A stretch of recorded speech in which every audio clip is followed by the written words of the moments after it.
Get this on the Triple M network.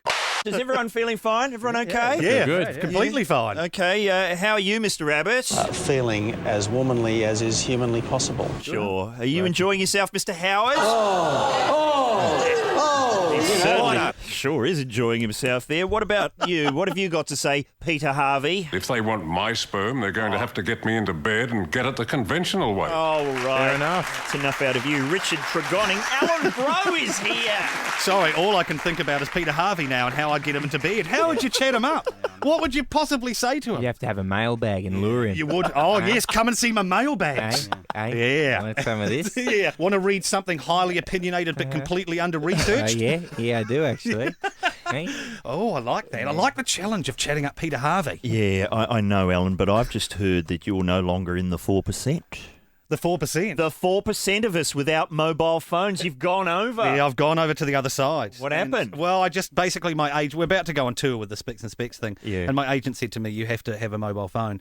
And she said it in such a way that I realised I had to. Right, okay. And so I went out and bought one. And how many hours of the day have you lost so far? Not many. I forget to take it with me. Oh, that's the one. So it's actually not that mobile because it sits a lot on my desk, and I'll come home and there'll be lots of messages, and I'll go, hi, and they'll go, why do you not take the phone with you? Yeah, Oh, I right. forgot. So that doesn't come I'm to new anymore. at this. Yeah, I know, exactly. I do like texting. Right, okay. But all my friends are like 13-year-old Japanese schoolgirls. They can just like fire off a 2,000-word essay in like 2 seconds. Do you know what, Alan? Yeah. That's the kind of sentence that needs to go quickly. If you go, all of my friends are like 13-year-old Japanese schoolgirls, pause. Oh, yeah. See, that's a gap for us to start thinking. Oh, yeah, that's right. That's when, Nabokov goes, oh, I've got an idea for a book. He does, Yeah. especially here. Nabokov references early on today. I know, Good job. sorry. I'm just thinking who else. No, it doesn't matter. Saul mind. Bellow can wait. Okay. I bought a telephone that's got really small buttons as well, and I've got quite big fingers. Yeah, that's true. And so I'm really just mashing the keyboard and hoping that something interesting comes out. So people are getting a lot of texts and they're just going, what's wrong? It's like, you remember the swearing in Asterix books? I do. Books? So that's what all my text looks like. So everyone thinks I'm an angry Gaul at the moment. Hang on, I'm being texted by Asterix. What's going on? Want to come round for a wild ball? Well, I don't mind if I do. You're Can a I just lucky say man. quickly, how delicious did those balls look? Oh, yeah. Oh, I know. In the at the end in the banquets, and when Getafix and all the rest of them are tucking in, they were so deliciously glazed. Cacophonics. Cacophonics was up there singing or tied up in one of the Always huts. tied up. I always Yeah. feel it's unnecessary to go whacking an apple in the Oh, the no. mouth there. It's got that sort of Pulp Fiction gimp feel to your dinner. It makes him look happy. He's smiling, and the balls all looked quite content as well. And look, like I mean, they were sleeping. Your apple is your natural ball gag, and it's filled with vitamin C and crunchy as well. So I think that's really nice. Alan, you claim to be a lucky man. What's going on? Oh well, I went to the races for the first time. how'd you go? See any horses? I was up. You're up. Yeah, I was massively up by the end of it. It was great. I'm a really bad gambler. As soon as I gamble on something, it dies pretty much. But is Wow. it just random? Are you just choosing at random? Or Well, is- what I did is I looked. I know a bit about form because my father was into racing. My grandfather was a horse trainer at one Yes, point, right. and so I know a little bit about the form. So I had a look at that, and then I thought, in the first race on Derby Day, there was a New Zealand horse that took my fancy. Oh, yes, And yes. so I went and I won on that. So I won like $100. first Bang. up. Wow. And I thought, okay, well I only bet on New Zealand horses. Yes. And my patriotism paid off. And there's a good track record. Remember the Hayden Haitana years? Yes, It's a great time for New Zealand racing. So, and recently, the funniest thing that happened is I went to Sydney for to see some people recently, and I went out with a friend of mine, and we went to this pub, and I don't know why. She said, "Look, there's $20. Go and put it in the pokies." And I went, "Why?" And she just went, "Just go and do it, all right?" This is Sydney. This is what we do. Yeah, that's what I thought. at I the thought, pub. I thought, you're so culturally different, but it was sort of interesting. It was like being on holiday, and well, I was on holiday, so that's you why were, it was fair like being enough. on holiday. That'll do it. I have a disease where I find it difficult to identify when I'm on holiday. Oh, is that right? It makes every day quite interesting. Am I on holiday yet? Well, someone needs to put a lei around your neck every morning. Well, Alan's and holiday lei. The chance would be a fine thing, Ed. Maybe the Japanese schoolgirls could contribute. I put the $20 into the pokies. I pressed the button twice and won $1,000. Oh my Serious? God! You are the only person to ever win on a pokey. Well, I know. That's not going to happen again. No, of course it's not going to That's not happen gonna again. happen for 60 Oh, years. no, I'm going to be run over by a bus leaving the radio station. $1,000. Yeah, $1,000. So I hope you put it straight back in. Oh, no. Well, what we did is they came out with a wad of cash. And it was just hilariously ostentatious because Yes. here we are ordering more wine because we just went, right. bring it on. And they just come out with with a bundle of cash, and all these people are looking at us. Oh, my God. And I said, hey, I'm a pimp, to this person who was staring at us across from the table, and they just stopped looking at me. Wow. But it was great. We just spent all the money on wine. It was absolutely, well, I think it was brilliant. Look at that. Oh, it's another feel-good pokey story. Oh, I don't want to endorse pokies in any way, shape, or form. Yeah, and I you don't just want to, have. and I don't want to link them with alcoholism at all. course Please, not. don't get me wrong. Don't do that. But can I ask, after this happened, were the management round the poker machine going, mate, how did that happen? That can't happen again. This must be faulty. It was the one that we'd won on was actually closed for renovation when we left. The white sheet comes up. It was taken out to the car park and shot in the head. No, I think they broke its arm. Alan Brough is with us. Hello. I actually made a mistake in the latest podcast, the one that's just gone up yesterday. I talk about there being a cover of White Room by Wayne Newton. I was wrong. It was by Joel Grey. Was it? Have you ever heard that? No. It's on that album Golden Throats, which is where most people first heard William Shatner sing for the first time. Remember Mr. Tambourine Man? Yeah. Golden pewter throats, surely, with him. Well, it's Joel Grey, who was in Cabaret, Yeah. the MC, singing a sort of loungy version of White Room, but not trying to be funny with it. Oh, my God. White Room, yeah. Like that. It's pretty funny if you can dig that one up. We've got Alan Brough here. He's a man of the theatre, so let's crack open Ed Cavalier's Broadway Beats. You'll never be lonely when you know Edward Cavalier. Why are we talking Well, hang theatre on a and sec. What did you say off air, Alan? Which is the other beats that we've been neglecting recently? Yeah, exactly. Well, it's just that Marsland was so across all the beats in Adelaide. Yeah, no, I know them all. You know, where gentlemen go to meet other gentlemen at night. Yeah, keep in mind this hour doesn't go out in Adelaide, so you can say what you want about that, doesn't it? Alan. Yeah, hove in. Oh, no, I wasn't going to be rude about Adelaide. It's just that, you know, I always thought it was a really good public service that he was providing. Do you reckon And there's it's a really- lot of blokes in Thank you. Adelaide just at a loose end? Oh, really? Yeah, champing at the bit, I would say, Yeah, for their long walks at night. It is. Away from family and loved ones. Well, it is a toe tapper, this Broadway beat section. So we'll get into some beat action, maybe. What are we doing? Okay. We're doing theatrical disasters. Theatrical And I think I disasters. am a theatrical All right, disaster. Alan, No. come on. You've done a fair bit of amateur theatre Yeah. across the Tasman, I'm assuming. Yeah. Did you ever wreck an entire production? Oh, yeah, did I ever. When I was about 7 years old, my father was in The Merchant of Venice, the Shakespeare play, The Merchant Yes, of Venice, yep. and so he said, you should be in it as well. I don't Right. know why, and I just went, okay, you know, I enjoyed being on the stage and dressing up. And so one of the few things I had to do in the play was I was a page, and I had to run into the court scene, you know, the Quality of Mercy is the not strange sort of scene where it's all going down, and deliver some sort of message. It was on a scroll. I just had to declaim it and then get out. And which how I was directed. Come in, read it, get out. Yeah, you can probably pad, though, with a few privies. Yeah, exactly. And just so, you know, it was one of my great, my favourite thing. I worked with a director once and he'd go, right, okay, so what you need to do is come in, behaviour, and then out. He did it as a joke because he had worked with a guy who actually said that, but we're working on a film and he'd just go, right, so there needs to be some behaviour here, and then if you could leave over there. Cue behaviour. So this was years ago, and all the sets were flats. So Yes. you know, so like canvas painted Yep. with wooden frames behind Looks them. real. And so what there was these saloon doors on Oh, one of the yeah. flats, and I had to Oh, charge yeah. through the saloon Yes, doors, okay. and then just give it a bit of prithee, my lord. I've got some stuff to say, Yeah, and so, then so behaviour. it was The Merchant of Venice out west, was it? Yeah, it was. And so basically, when they moved the flat for this scene, there was a little toggle behind the saloon doors that stopped them moving. Now, the idea was that the man what moved the Yes. flat would untoggle the saloon doors That before Part of his job. before the juveniles started running through it. He's on toggle. He has got, and he's not got a lot else to do apart from running an electrical business during the day. And smoking. And smoking. I'm sure he's a smoker. Massively just smoking roll your owns the entire go. time. Like Yeah. 3 of them just stuck to his lips. One from haymaking the year before. And so all I had to do was run through, and they hadn't taken the toggle off. So I'd like to get a head of steam up. Sure because you do. It was Make a bit, it look like you've come from exactly. somewhere. I was a bit Dustin Hoffman and Marathon Man. And you're not exactly small, Alan, No, bro. well, no, I was small then. Okay. Yeah, but so I'm I was a bit chubby. Leave me alone. so I'm charging down and just hit the doors. Toggle not off. Entire set falls flat on all the actors. Bang! My father's head is sticking out from the top of the set that has just practically brained him, and he's giving me the filthiest look anyone's ever got on stage. And it ran for 3 years. Oh, and it was just, everyone's just looking at me, and I did my bit and got off. And did your dad come up with a line, some sort of Shakespearean line? Oh, no. Prithee, the gods are angry tonight. They strike us down from afar. No, he didn't actually, but I got struck down from up close. I'll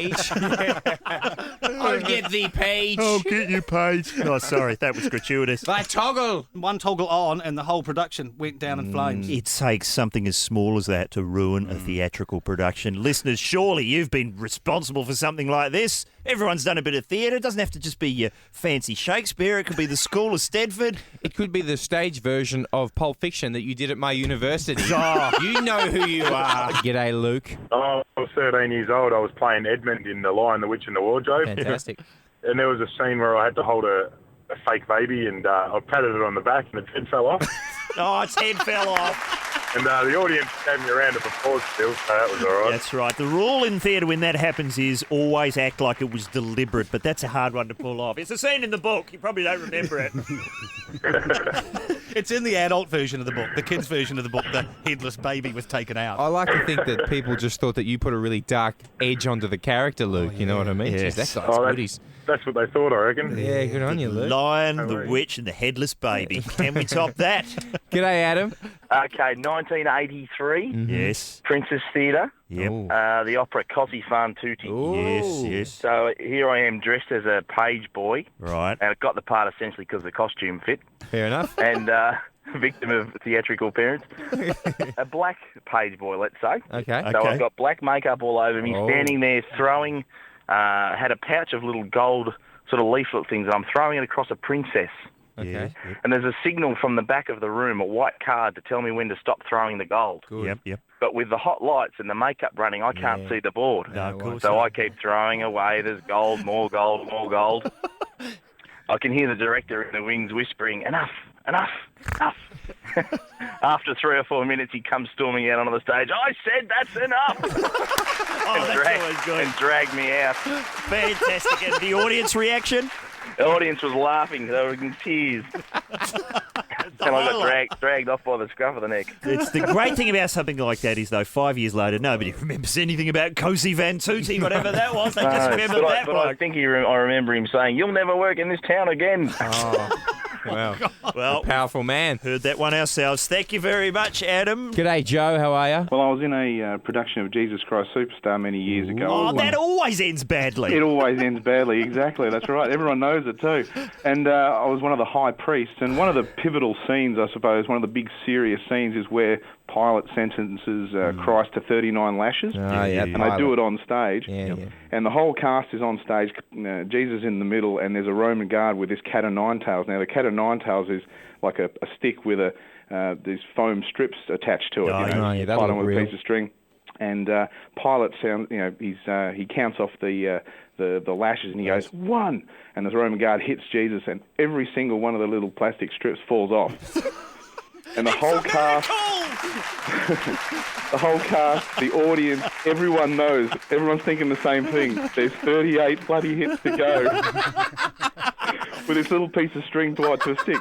The only person who doesn't know is Jesus. So this Roman guard's hitting him with a little tiny piece of string, and he's like, And did the play recover from that point? No, it went very badly from there because the audience was laughing at the Son of God being struck with a piece of string.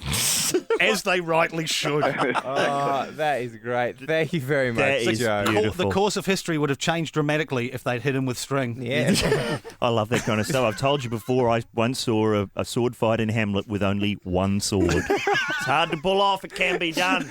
Finally, Daniel, how are you? I was actually playing in the band for a production of Singing in the Rain. Oh, and yes. Anyone that knows Singing in the Rain knows that Act 1 actually goes for like an hour and 45, hour and 50 minutes. Yep. It's a massive Act 1. Sure. And this theatre that we're in the orchestra pit, and when the show starts, the orchestra pit's on hydraulics and it lifts up. Yes. So once the show starts, you can't get out until intermission. Right. So 10 minutes into Act 1, when one of the sax players turns to me and says, "Mate, I need to hang a piss," Yes. And I'm like, dude, you still got like an hour and a half to go. Yeah, it is singing in the rain. It'd be appropriate. and then the rain effect starts on stage, and water's coming in through the roof. And he held on. He got to about 15 minutes before the end of the act, and he's like, no, I can't do it. Sweat's pouring down his face. He was in absolute agony. And trying to play saxophone, you use your diaphragm, which is right on top of your abdomen. Yes, of course. So we had one of the violin players ended up having to empty out a Coke bottle, scold the rest of it, and handed it to him, and he's gone, right, everyone turn your heads.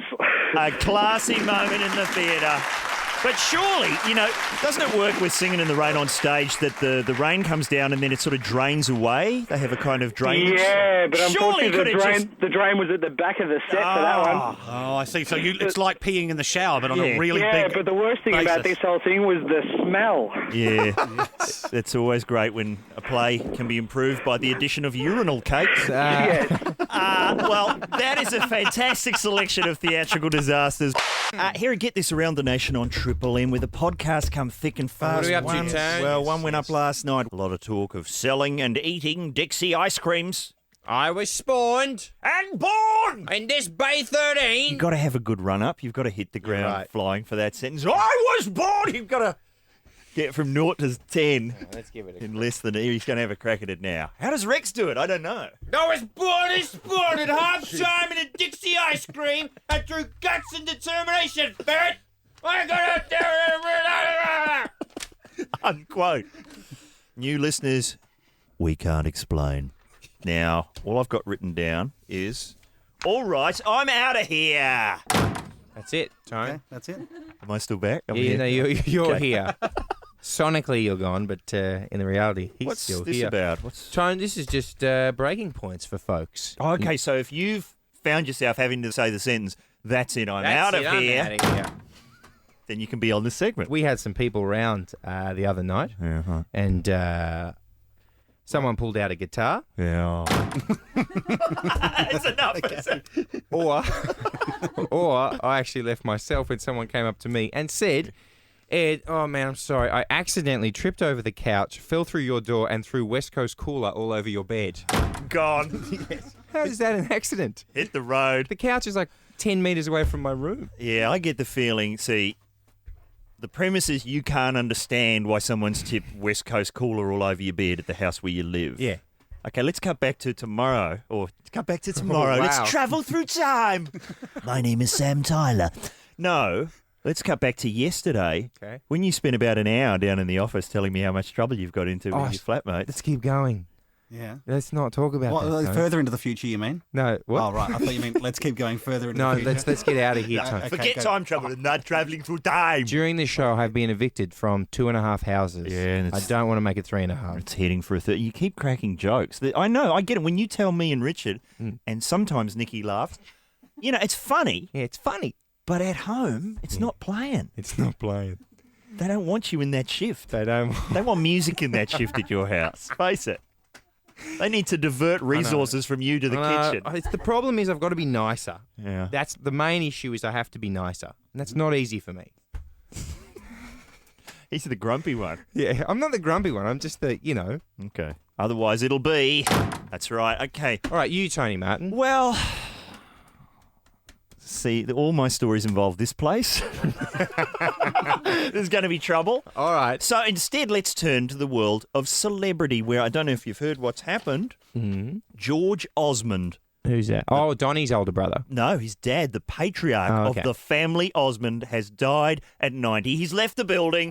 It's a shame. Oh, who takes over? I think Donnie becomes the new... Yeah, Donnie's the new one, yeah. He's the new Don of the family, technically. Maybe little Jimmy will finally get made. It's quite ugly down at their Barter Big. In their war against the Partridge Family and the Bradys, things are getting heavy. Man, they're going to the mattresses, them and the monkeys. Yeah. Danny Bonaducci doesn't want to stop at any service stations with the handbrake off. That's what I'm guessing. Just in case he sees the Archers with a couple of pump actions. The Archers or the Archies? One of the two. The Archies. I'll take the Archers. That's more obscure. Okay, Rich. When did you say it? I went to a party the other night. Not good party music, Jeff Buckley.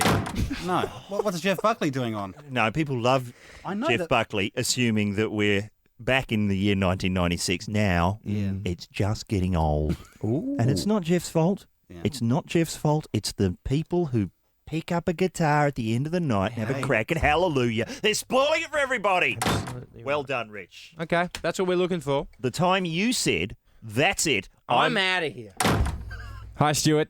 Hi, Ed. Hi, Tone. Mars Lando. How you doing? Hey, Stuart. Excellent. Hi. When did you say it, bro? Okay, I was at a school reunion, my girlfriend's school reunion. Oh. It was in country New South Wales. Yeah, so it's interesting anyway. But I knew it was reunion. time to say, that's it, I'm out of here, when one of the students tried to crack on to one of the teachers. Oh, wait. Well, hang on. Let's not poo-poo it just so quickly. Stuart, it's a lot of meaningful relationships have started that way. That's true. Oh, dear. Sorry to see you go, guys, by the way. Oh, thanks, Stuart. Stuart's changing the Sorry, subject. Stuart. Moving on. Just, okay. Thanks, Stuart. Good to talk to you. That's the man who should be in here, I reckon. Beautifully done, Stuart. Hi, Erin. How are you? Well, it was last year at my boyfriend's 30th. I'd spent all day making this big purple iced cake. Yeah. By the time we tried to sing happy birthday, everyone was too drunk. No one was really interested. So I cracked it, took the cake and half a slab and sat out the front and sang happy birthday to no one. Oh, that's very sad. And how long were you waiting inside the cake to burst out of it? Was that the embarrassing part? No, that would have been more interesting for the drunks, I think. I think that would have been great for the drunks. A giant cake just getting up and walking out. Yeah. Cake's leaving. And how's the relationship travelling? It died. Of Oh, course. it died. Well, Yeah. you know, you sound happy about that. Okay, Ed will be taking your details off here. I am not like that. Thank you very much, I am Aaron. not going Thank you. Hey, thank we've you, got Aaron. Mick on the line. You there, Mick? What happened was I was playing cricket when I was 17. Mm-hmm. I was actually on 49, and Not at bad. the time you retired on 50. Oh. I got hit in the goalies, and when I bent over, I got run out from the pitches.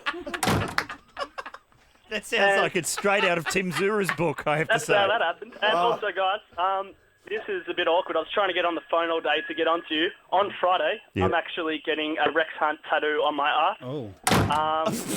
On your ass. It's saying, "This is dizzy stuff, folks," on my arse. This is in my protest to your show getting axed. And Well, there it is, a lasting memorial to 2 years of radio. All right, Mick. Mick. No, Yeah, Mick, yeah. come on, please. Serious issues. Mick, how large or small is your ass? Well, it's a nice sort of chiseled, firm arse. Is I it? would say. Okay, now, can you do me a favour? After Yeah. you've got the tat, spray it with some fake tan, slap on a G, and get yourself into Zoo's booty bank, my friend. Am I able to ring you while I'm getting it done on air on Friday? We may get Richard to cross live to your ass at some point, but let's just we'll leave it there. let's just see how we go. How big are you planning on getting it? Covering one cheek, basically. Covering a cheek. What are you going to put on the other one? I was thinking Richard's face, but that'll be down the Lovely. line. That is lovely. Then Rex and Richard are in constant conversation on your ass, which is a Exactly. gorgeous thing. Mick, I've been padding with you for the best part of a minute and a half while Richard and Tony attack the computer looking for a Rex Hunt clip, but it's not going to happen, I'm afraid. That's all right. Can you believe that in 2 minutes of padding, we can't find a single Rex Hunt clip in this studio? What were you looking It's at? like Rex Hunt is gone. That's it. I'm out of here. The army are behind us. Here, get this. All this of is, Nikki handed me this great email from someone using the genuine code name of Captain Dash. Captain Dash. He's emailing us from Afghanistan. Ooh. He says, I'm serving here in Afghanistan with the army, and I have to tell you, during our orders group the other day, the boss mentioned, after all the official stuff, by the way, Martin and Get This have been canned. For those of you who regularly download the podcast, I suggest you keep your crying to small doses when no one can see you, especially the Taliban. So we are officially entertaining the troops. Is that good? Yeah. Does that mean we can go over and do a USO-style show? Yeah, like Apocalypse Now. Dancing to Susie Q. Rich in a bikini. When they get mortared, do they throw in assault? Assault! It's like the idea of Tony standing there entertaining the troops with a golf club. Hey ho! Hell of a sand trap. Oh gosh! Bang. I'll give it a crack. Hello to everyone in the armed forces, wherever you may or everyone. may not be. Oh, I get it. I know why they're... Does the Taliban listen? I'm sure they do. They on for a bit of us? Testing really well in Tora Bora, guys. Straight ahead. Jane Kennedy's back. It's been great having you in here over the 2 years, Jane, because would it be right to say you don't really do anything else like this? No, yes, it is correct. I mean, No, I know don't you do have anything else. children to corral. That's full I time. do wrangle them, but no, you are the only person really who could wangle me in here. Is that right? There is one other group, and I can't really say too much, but it may be coming out the end of the year and next year. Ooh, what's that going to be? What's it got to do with? It involves a furry animal. Oh, hang on a second. Okay, Richard, keep it clean, You're Richard. playing Skippy in a new. The littlest hobo is coming back. I'd love that. No, it involves a group of singing men. The No, close, warm. Can't say too much. Can't say anymore. It could be trouble. And it involves me singing and wearing a dental uniform. And this is for children, you say? It is for children. Okay, you can sing too. I know, I can only vaguely sing in tune, and when you come across this, and it's highly unlikely that you will come across this when it comes out, you'll be quite mystified as to why I'm singing like I am. Because you used to do quite a good Stevie Nicks. Yes, Stevie. She's a bit of a hero of mine. Oh, really? Oh, yes, I pay homage to her often. Yes. Yes. No, don't look at me like you want me to repeat that story Tim Rogers told us about the straw. I'm not allowed to say that ever again, the legal department said. My favourite story. Straw, Stevie Nicks. Yeah. Okay, You can I'm put with the you. pieces together. Let's just say it doesn't involve the nose. Jane, surely you do get offered, things to do all the time. People must want you to... Not really, no. No, come on. Dancing with the Stars must have called. Oh, no. See, I waited for that phone to ring, and it was, I guess as the eldest stateswoman now of Australian television, it was between me and Patty. So. Okay, come on. No. Patty got the gig there. I think, yes, it would be tricky, but, one day I'll get back there. I think some of those infotainment commercials I'd be pretty good at. Oh, like brand power, that kind of deal. I think there'd be outrage if I replaced the brand power girl. Yeah, she's. I think you do She's a great pretty job. hot. She's very sunny. Yeah. I'll say that. She is sunny. She's been in the booty banking too. Oh, man. Shane, when you come in, it gives us a chance to throw myths about the fairer sex at you, see if they're true. Look at this. This was in a national newspaper the other day. Rules for single girls. Hit me. Take note. Look, number one, don't drink and dial your ex after you've been dumped. Oh, that's number one. Yeah. See, that makes sense. Oh, yeah. I can understand a lot of people going with that. Number two, if you exude energy, excitement and happiness, people will want to be with you. In fact, men will start chatting you up.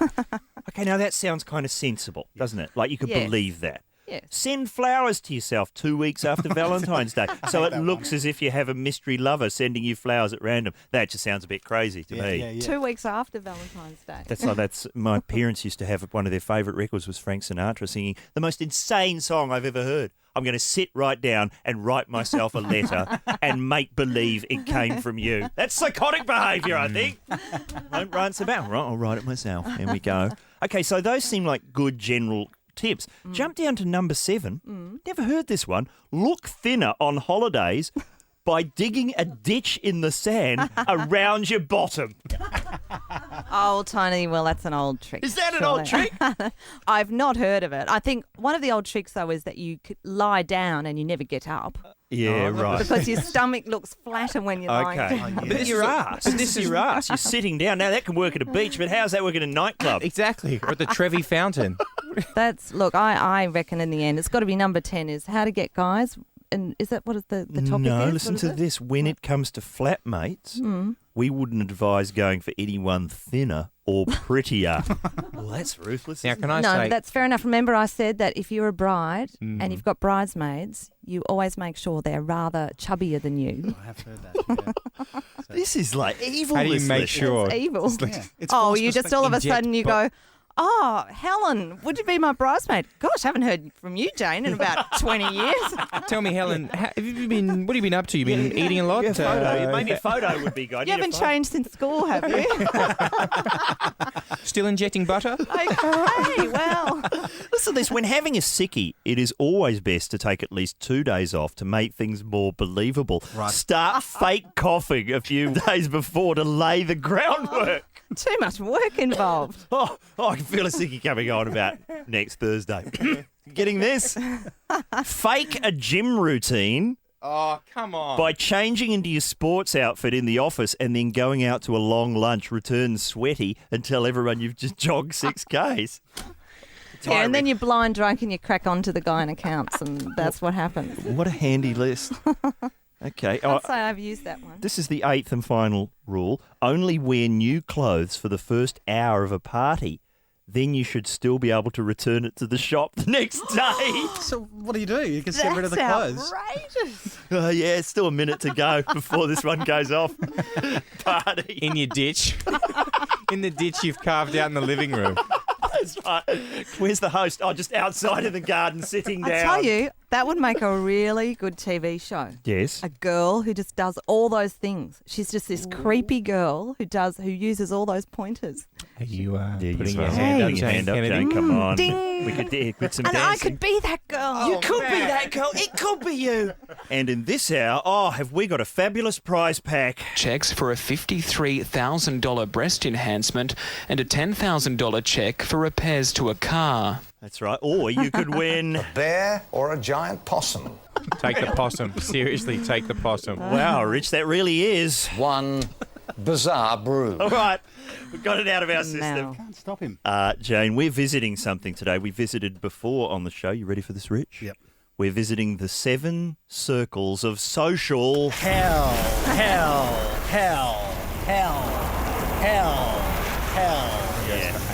That's quite enough.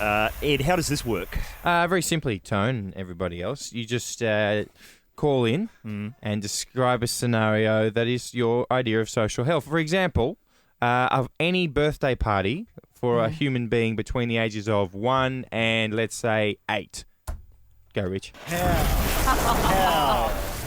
Buddy, I'm with you, but I'm not allowed to say it. No, of course. We wouldn't say that. My sister has started having children, and more power to her. Yeah. Now the child gets older every year as they do, and now one of them's up to 4. And Really? And thankfully, she now lives in Chicago, so I don't have to go. But for 1 to 3, you have to go along to a birthday party. The kid doesn't know it's its birthday. That's true, yes. So then they have to put a hat on it, and then they have to take photos of it pretending. So you go, here's a present, and the kid goes like, "What?" And then you go, Ed, just open the present for it. No, open the present, but use his hand so it makes it look like he's opening it.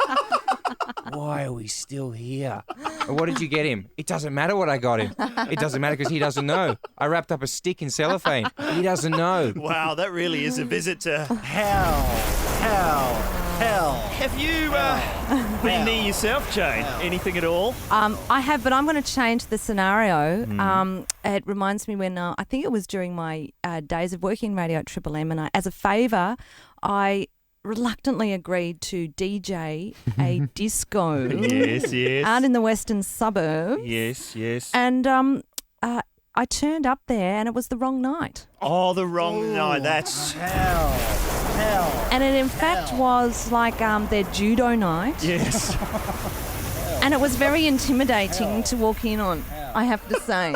Did you spin some tunes anyway? No, I was really scared. Yeah. Well, So it looked like you just crashed a judo Yeah, just night. look, I just rocked in to watch a whole lot of Sharpies dressed in judo outfits. okay. I was just checking them out in my frock and my heels. Hello, boys. Jane, do you remember the many times when we were doing the breakfast show, Triple M Melbourne, late 80s, where we'd have to go up to the snow with some competition winners? Oh, man. Yep. And that was fine. You go up in the bus. Trouble is, you'd use all your material on the bus. And That's then there's the whole weekend. What are you supposed to say? They're going, do Wayne from St Albans again. I'm going, that's not me. And, it really does turn into Hell. And I remember certain scenarios up there. I remember I've talked about them before on the show, the bloke doing the bucket of death, standing upside down in a bucket of water, being upstaged by a bloke who could drink a VB upside down on the outside of the pub. I remember, I can't talk about that one. I have one that did occur when I walked into my bedroom that night to go to bed, and there was a former well-known rock star in my bed with a schoolgirl. Oh, hell. I don't know. Hell. Richard, Is it? You're smiling as you Hell. say it. Hell. Was that the closing act of the night? Hell. No, I quickly shut the door. Fair And enough. I think my all-time favourite was when we were at that beer barn at the Snow, where they have the stage that comes down from the ceiling with the band on it doing their song, and the gears jammed about a foot down from the ceiling. Had to finish the number crouching. Is there anything funnier than a crouching heavy metal band performing through a 1 foot slot? No, there is not. It's true. I don't think Richard's got another one in him. For my own, you mean? He does, actually. Okay. Going to dinner and not knowing anyone at the dinner party. Oh, yeah. But having to sit next to the two people who don't speak English. Hell. And of course, Hell. it doesn't help that you're a deeply racist man, Richard Barnes. No, I mean that in the nicest possible way, but it's just... Say what happened. Say what happened. Well, I met one of Ed's friends from Mexico City. Yeah. First gag didn't work. Where's that? Where's Mexico City? Nothing. And then, of course, It'll show up on Newstopia, though. for some reason broke into take me down to Mexico City where the grass is green and the girls are pretty. She didn't speak English. I didn't know that before I started the joke. Hell. It looked like Rich just started singing at a stranger. And she was just looking at me. For no reason. Like I showed her a card trick. Oh, you live in hell, Richard Barsland. Call us up with your visit to social hell. Jane Kennedy is with us, and no, Richard, nobody thinks you're racist because of that last segment. The nicest shock jock on radio. Drops a bomb and then apologises. Let's get to the circles of social hell. Who's down there? Ed. Hi, Trevor. How you going, guys and ladies? G'day, Trev. G'day, Trev. What happened? I was at my cousin's wedding about 5 years ago, and we had a few drinks, and everyone gets in a circle, and someone gets in and does a dance. I jumped in the middle and went down and do a Kylie Minogue move I've seen in one of her film clips, and split my ducks clean off. The band stopped, and everyone was pointing at me, laughing at me. Hell. When I come in, I went out and changed my pants and came back in. So I had a spare pair in the car, and the band actually stopped playing again and goes, "Oh, here he is, old Ripper." You even scored a nickname out of it, Trev. You've got to be happy with that. Not really. Sorry, why did you have a spare pair of decks in your car, by the way? I don't know. I do not know. I think you do. I think you do. It's all planned.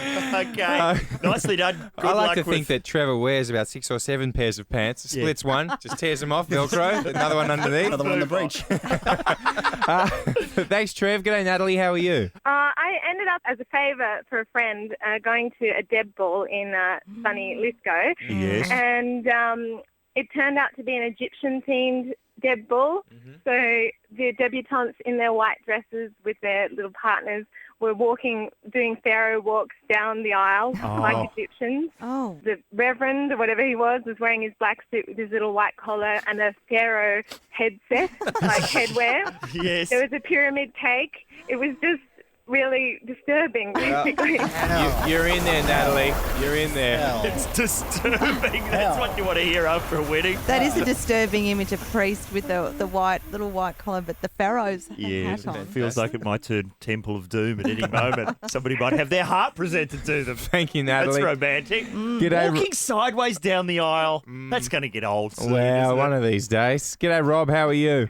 I'm currently dating a Greek girl and go to Greek Easter every year. Mm-hmm.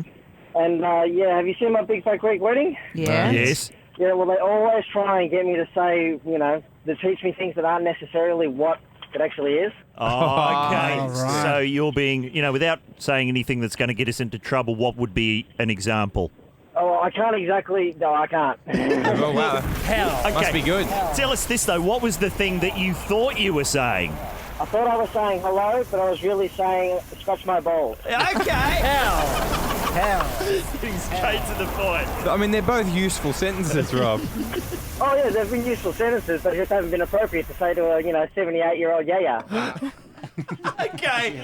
Well, you weren't to know, but it is a visit to the circle. She may not have done that for a while, so it might have made her day. That's fair enough. That's Lovely nice. offer. Yes, I might do that later. Get this at the new time of 2 o'clock. Or in Adelaide, 3 o'clock. On the Triple M Network.